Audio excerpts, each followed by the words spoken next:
Hi friends, welcome to history classes. Friends, ये मेरा NET exam से रिलेटेड हिस्ट्री का ही चैनल है जिसमें मैं आपको नेट एग्ज़ाम के सिलेबस के अकॉर्डिंग प्रिपरेशन करवा रही हूँ। तो फ्रेंड्स, आज हम जो टॉपिक स्टार्ट करने जा रहे हैं वो है मॉडर्न हिस्ट्री से एमसीक्यू सीरीज़ के बारे में। जैसे कि मैंने आपको बताया था कि हम मॉडर्न हिस्ट्री से भी एमसीक्यू सीरीज़ को पढ़ेंगे।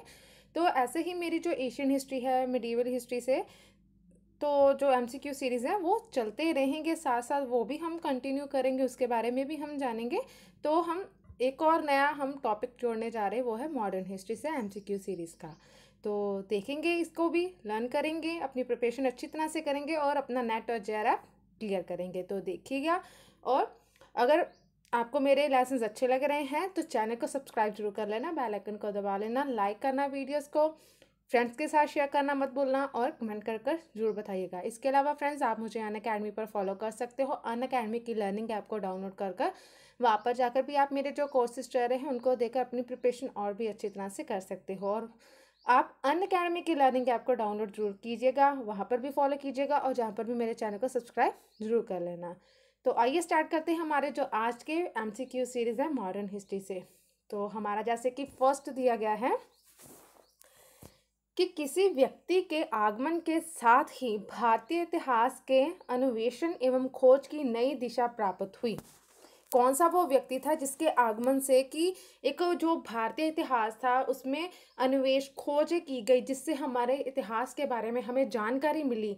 तो जो खोजें स्टार्ट की गई थी, तो कौन सा वो व्यक्ति था जिसके आगमन से? वो है, ऑप्शन है सर विलियम जॉन्स है, चार्ल्स विल्सन है, अलेक्जेंड्रा हैमिल्टन या लियोनार्डो दी चेजी। तो जो व्यक्ति था जिसके आगमन से इतिहास में अन्वेषण और खोज की जो नई दिशा प्राप्त हुई थी वो था ऑप्शन डी, लियोनार्डो दी चेजी। तो ऑप्शन है हमारा डी, राइट आंसर। नेक्स्ट है, चार्ल्स विल्सन ने किसके सहयोग से संस्कृत का अध्ययन किया था? हैमिल्टन के, विलियम जॉन्स के, लियोनार्डो दी चेजी या इनमें से कोई भी नहीं?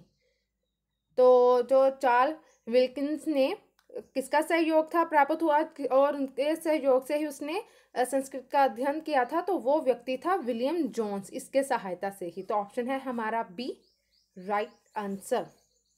नेक्स्ट दिया गया है कि एशियाटिक सोसाइटी ऑफ बंगाल की स्थापना किस वर्ष हुई थी?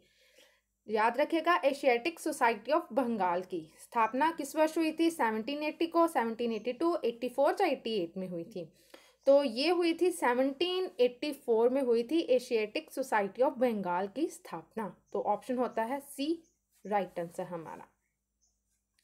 नेक्स्ट है, एशियाटिक सोसाइटी ऑफ बंगाल की स्थापना किसने की थी? पहले हमने पढ़ा था कि वो किस वर्ष हुई थी, वो 1784 में हुई थी। अब है कि बंगाल की स्थापना किसके द्वारा की गई थी, किसने की थी?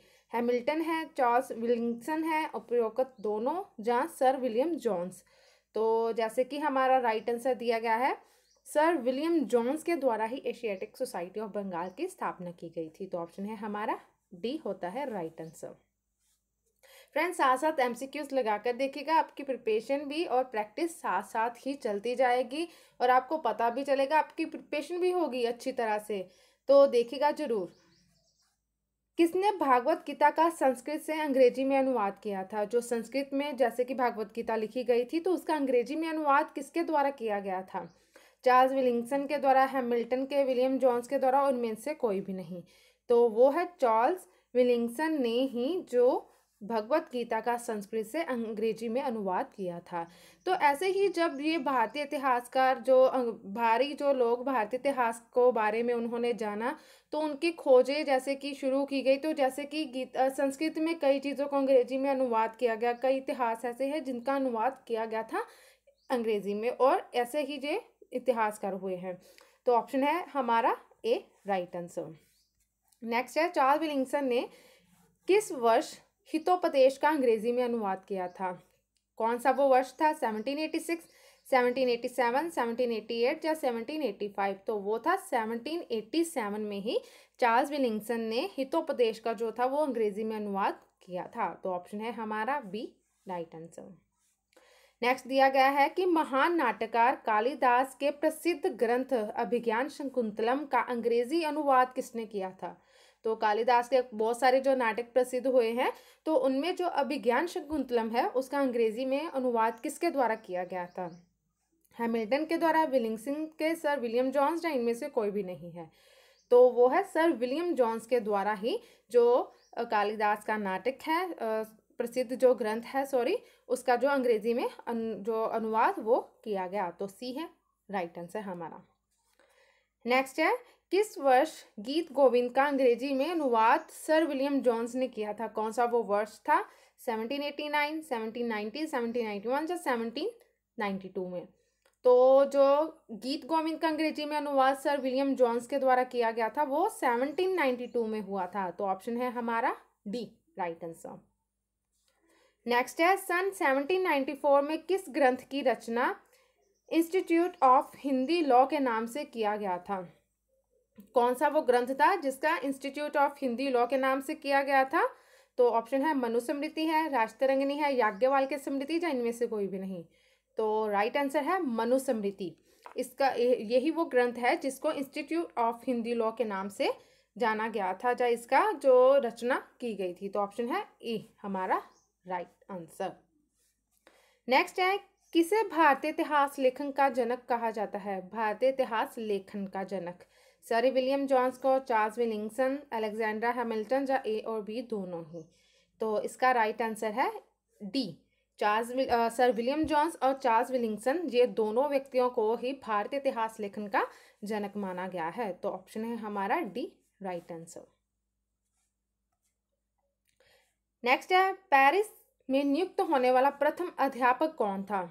पेरिस में जो नियुक्त होने वाला प्रथम अध्यापक अलेक्जेंडर हैमिल्टन, फ्रेडरिच एक्लेगेल, या एच.एल. विल्सन, या इनमें से कोई नहीं? तो वो है अलेक्जेंडर हैमिल्टन ही पेरिस में नियुक्त होने वाला प्रथम जो अध्यापक था।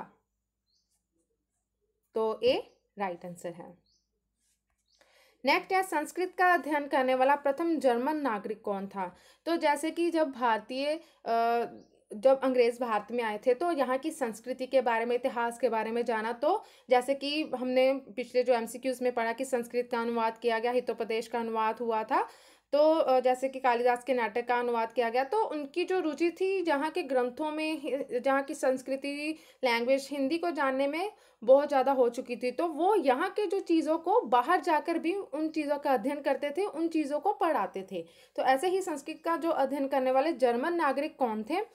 हैमिल्टन है, फ्रेडरिच एक्लेगेल, एच.एल. विल्सन, या इनमें से कोई भी नहीं? तो संस्कृत का अध्ययन करने वाला जो प्रथम जर्मन नागरिक जो थे वो थे फ्रेडरिच एक्लेगेल। तो बी हमारा है राइट आंसर। नेक्स्ट है, ऑक्सफोर्ड विश्वविद्यालय में संस्कृत का सर्वप्रथम नियुक्त होने वाला जो प्रोफेसर कौन था? संस्कृति का सर्वप्रथम नियुक्त होने वाला प्रोफेसर हैमिल्टन, एक्लेगेल, एच.एल. विल्सन, या इनमें से कोई भी नहीं? तो वो है एच.एल.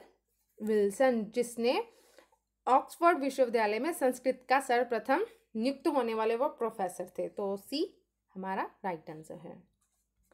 नेक्स्ट, संस्कृत एवं यूरोपीय भाषाओं के सहज पूर्वज होने की खोज में किसे सफलता प्राप्त हुई थी? सहपूर्वज होने की खोज में किसे सफलता प्राप्त हुई थी? विल्सन को, एक्लेगेल को, फ्रेंच बॉय, या इनमें से कोई नहीं? तो वो है फ्रेंच बॉय जो है उससे ही संस्कृत एवं यूरोपीय भाषाओं के सहज पूर्वज होने की खोज में सफलता प्राप्त हुई थी। तो सी हमारा है राइट आंसर। नेक्स्ट है, संस्कृत जर्मन शब्दकोश का प्रकाशन किसने किया था? जर्मन और संस्कृत शब्दकोश का Russian imperial academy of science ने, German imperial academy of science ने, ऑक्सफोर्ड यूनिवर्सिटी ने, या इनमें से कोई भी नहीं है? तो राइट आंसर वो है ए की Russian imperial academy of science के द्वारा ही जो जर्मनी और संस्कृत शब्दकोश का प्रसंगन किया गया था। तो ऑप्शन है ए राइट आंसर। नेक्स्ट है, किसने 1837 ईस्वी में पुरानी ब्राह्मी लिपि में लिखित, जो पुरानी ब्राह्मी लिपि थी वो लिखित प्राप्त हुई थी और अशोककालीन अभिलेखों को पढ़ने में भी सफलता मिली थी? तो वो कौन था, किसे था जो ऐसे चीज़ों को पढ़ने में और अभिलेखों को पढ़ने में सफलता प्राप्त हुई थी? जेम्स प्रिंस पेज, या सर जॉन मार्शल, या सर विलियम हॉब्स को? तो ये है ऑप्शन ए, जेम्स प्रिंसेप को ही पुरानी ब्राह्मी लिपि में लिखित प्राप्त हुई थी और अशोक कालीन जो अभिलेख थे, जो अशोक के टाइम पर जो अभिलेख थे उस टाइम के बारे में जानकारी देते थे, सामाजिक राजनीतिक चीज़ों के बारे में, तो उसको पढ़ने में भी सफलता प्राप्त हुई थी 1837 में। तो ऑप्शन है ए राइट आंसर। तो फ्रेंड्स ये थे आज के हमारे कुछ एमसीक्यू सीरीज। आगे हम और स्टडी करेंगे और चीज़ों के बारे में जानेंगे। तो ऐसे ही अपनी प्रिपरेशन कंटिन्यू करिएगा, लर्न कीजिएगा। अगर वीडियोस अच्छे लग रहे हैं तो लाइक करना, कमेंट करके बताना और अपने फ्रेंड्स के साथ शेयर करना मत भूलिएगा। और आप उन शेयर करके मेरे वीडियोस उनकी भी हेल्प ज़रूर करना। तो वीडियो देखने के लिए आप सभी का थैंक यू, और उसके पहले इस चैनल को ज़रूर सब्सक्राइब कर लेना।